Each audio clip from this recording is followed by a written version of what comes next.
أعوذ بالله من الشيطان الرجيم. بسم الله الرحمن الرحيم.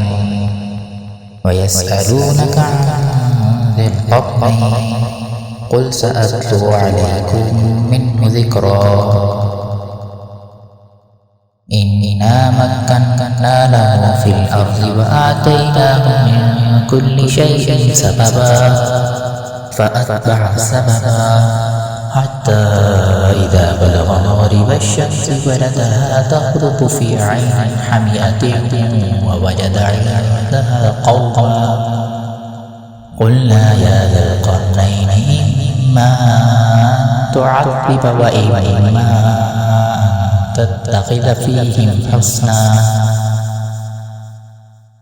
قال أما من ظلم فسوف نعذبه ثم يرد إلى ربه فيعذبه عذابا نكرا.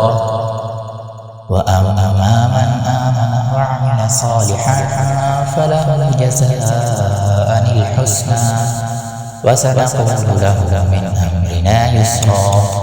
ثم أتبع سببا حتى إذا بلغ مطلع الشمس وجدها تطلع على قوم لم نجعل لهم من دونها سترا. كذلك وقد أحطنا بما لديه خبرا. ثم أتبع سببا حتى إذا بلغ بين السدين وجد من دونهما قوما لا يكادون يفقهون قولا. قالوا يا ذا القرنين إن يأجوج ومأجوج مفسدون في الأرض فهل نجعلك خرجا على أن تجعل بيننا وبينهم سدا. قال ما مكنني فيه ربي خير فأعينوني بقوة أجعل بينكم وبينهم ردما. آتوني زبر الحديد حتى إذا ساوى بين الصدفين قال انفخوا حتى إذا جعله نارا قال آتوني أفرغ عليه قطرا. فما استطاعوا أن يظهروه وما استطاعوا له نقبا. قال هذا رحمة من ربي فإذا جاء وعد ربي جعله دكا وكان وعد ربي حقا.